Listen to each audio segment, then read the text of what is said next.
how to plan your perfect week as a small business owner, one of the most important things you're gonna do. We're gonna break it down.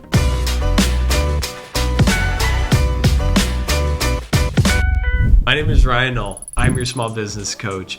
I've grown my own business from $0 bootstrapping, going through all the hard lessons, to over $2 million a year, doing house cleaning, which is like a $200 ticket. So yeah, good luck on doing that math. It's like 700 cleanings a month. So the logistics are crazy. All that to say, I learned the hard lessons on how to grow, scale, marketing, sales, whatever you're trying to do with your business. Learned it the hard way. I don't want you to have to go through that. We're gonna cover it all right here on this channel. So like, subscribe, post a comment in the below on something you want to learn, because we're going to go through it all. We're going to talk about it. I'm Ryan Knoll, your business coach. Your Monday morning, how you start out, planning that perfect week is the quintessential skill that every business owner has to have. Why is it important? Because when you don't do that, you end up being reactionary. You end up putting out fires. You end up not getting anything done. You need to own your calendar before that calendar owns you. Otherwise, you're just going to be spinning in circles around this drain until you eventually fall down it. I'm going to save you from that. Let's plan your perfect week. First thing that we're going to talk about is there are different systems that work for different people when it comes to planning. We're gonna have to find what works for you, and it's not gonna be the same for everybody. There's gonna be some things, some overlaps. We're gonna talk about that. What's working for you? How do you set time for yourself to actually get your own stuff done? How do you have your week meetings with your team? How do you set up your productive work time? And then how do you plan that out day to day? So what are the goals for the week? What are the goals for the day? And then we're gonna break that down. So first thing is, when you're planning out your week, you need to know that there are different systems for people. I live off my Google Calendar for my weekly plan. But when it comes to my daily plan, what I actually need to get done every day, I need a sticky note. I need one of these things. And the only reason sticky notes work for me is because if I'm doing anything else, if it's on the computer, in a notebook on the computer, or in Evernote, or on Monday.com, I can just fill that list with so many things that need to get done. It gets overwhelming and I end up doing nothing. But a sticky note, I can't really write more than 2 or 3 things, so my handwriting's really big. That's not gonna work for everybody. It could be a note card with lines on it, where it'd be a little bit more structured. It could be a Monday.com or a ClickUp.com, an actual task management system. But you wanna do a couple of things. You don't wanna overwhelm yourself writing down everything that you would ever have to do to scale this business to $1 billion, because that's going to be overwhelming. You're not going to do any of it, and you don't want to have so little that you don't really end up, making enough progress. So you're going to have to find that balance. You're going to have to find that balance for you, and this is going to be trial and error. But we're going to start with writing down the quintessential. If this week I can get these couple of things done, I'm going to be happy. That could be 5 or 6, tasks items that I would say should take you about an hour to 3 hours to complete each. So we're not talking about a commitment of more than 10, 15 hours, because you're going to have other things come up in your business. That's the first thing when we're planning out the week. Set your goals for what you need to get done, make them reasonable, make them accomplishable, and don't overwhelm yourself. The other piece is making sure you set aside some time for you to be productive. And what I mean by that is, I used to have a habit of putting every single thing in my calendar, like 30-minute block, I'm going to work on writing this email, and the next 30 minutes I'm going to work on, talking to this employee, and then the next 30 minutes I'm going to do this. And it didn't end up working for me. What I really need to do is have my list of goals and tasks that I need to get done. A reasonable list, can't be more than 4 or 5 things, otherwise none of it gets done. And then I set up chunks of time that I just call productive time in my calendar. And this seems like the dumbest thing to tell somebody to do. I'm going to be 100% honest. When my coach told me this, I was like, I don't know, this seems silly. I already kind of have some buffer time. I'm always working. But set yourself up a productive time and hold yourself accountable to that productive time. Where people fail in setting up productive times for themselves is you only give yourself 30 minutes or you only give yourself an hour.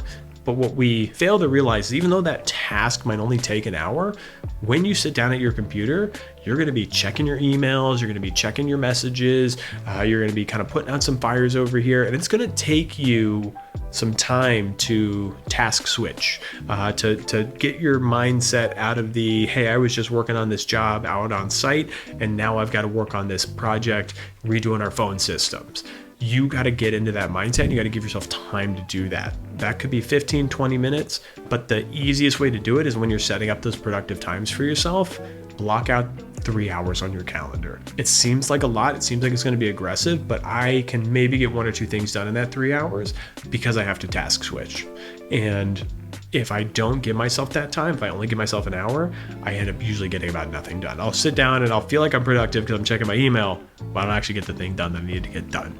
So that's number 1. Set goals, make a plan, and give yourself some time to execute on that plan for the week. The next thing that you need to do is daily. Either the last thing you're doing on Friday or the first thing you're doing Monday morning, plan out your week. What do you need to accomplish that week? My go-to is the last thing you do on a Friday, because then you can kind of ruminate on it over the weekend, not in a negative way, but just kind of think about what you need to think about for Monday, get yourself mentally ready over the weekend, and then tackle it on Monday.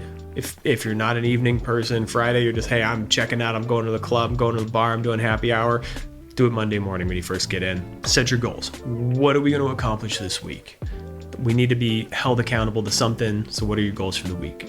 Next thing you need to do is make sure you're blocking out time to get those goals done. If you don't block out time to not be distracted, to turn off, put your phone on do not disturb, and just kind of tune out the world and just laser focus in on a couple of tasks, you're also not going to get them done. So you got to set your goals, and then we got to go after your goals and give yourself some time to do it. When you're setting those times, give yourself at least 3 hours. An hour is not going to be enough. We always think an hour is enough, but when you're task switching from checking your email to fixing the phone systems or going over the sales systems and trying to reinvent those, you need to have time to mentally get into that space, and it takes way longer than you think. We think like, oh, I'll just think about it. Now I'm over here, and now I'm going to be over here.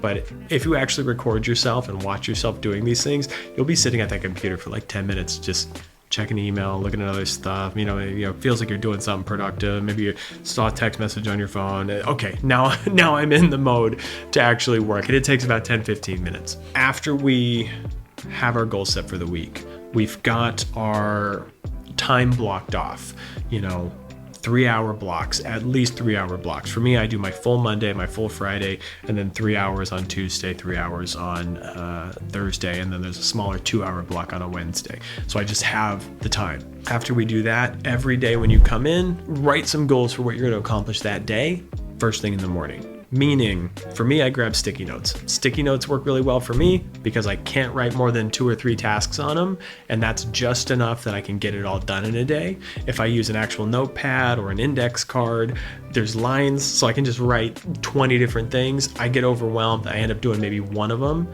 If I just write 3 things, I'll do all 3 things. So write yourself something down on a sticky note where you can see it. That's what I do. And I cross them out as I'm going, which is good and gratifying for me. The task systems, how you keep track of this stuff, it's going to be different for every person. So one of my favorite entrepreneurs, a woman named Elena, showed me her index card system. She writes on an index card what she's going to do for the week and what she's going to do every day. I tried index cards. It didn't work for me because I could write too many things and I get overwhelmed. I've got too much ADD to look at all these different line items. I need just a few that I can focus on, usually 3 to 5. So her system didn't work for me, but it works really, really well for her. Sticky notes work really, really well for me. Index cards work really well for her. For you, it could be Monday.com. It could be ClickUp. It could be a sticky note. It could be an index card. It could be a full notebook. It could be a Moleskine notebook. You're going to have to experiment with it and find it. The biggest thing that I could probably tell you about setting these goals and writing them down or putting them on the computer somewhere is don't try something, see it not working, and say, I'm done trying. Don't give up. Keep trying different methods until you can figure it out. And I guarantee you, if you try an index card and you try a sticky note and you try like Monday.com or Asana or any other task tracking software, you're probably going to hit all the big three and something in there is going to work for you, or you'll at least be moving in a direction. Like, okay, the internet thing didn't work for me, or too many little details, and I just got, down the rabbit hole of like putting all the text in. But writing it down on paper helps. So maybe paper is the way to go. Like, okay, this paper is too long, I'm writing too much stuff. Like, let's try a smaller piece of paper. Just keep experimenting with it until you find what works for you, and just know whatever works for you may not work for other people, vice versa. Same thing with getting advice from business coaches. I think we tend to be like, okay, there's one way to do something. But there's like a million different ways to grow a business, to scale a business, to plan the perfect week out. So if you don't see something working for you, give yourself some time, be patient with yourself, and experiment. Let's apply the scientific method here. Get a hypothesis, test it out. If it's not working, we got to do something different. We don't give up. Don't give up. Plan your perfect week.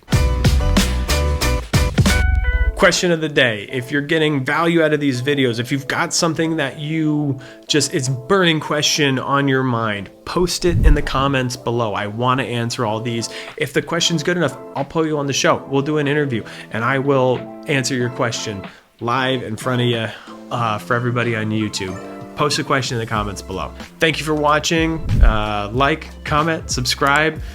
I'm looking forward to being your coach and continuing to teach you all the weird stuff that I've learned over the years, so you don't have to bash your head against the wall like I've been doing for 20 years. I appreciate you.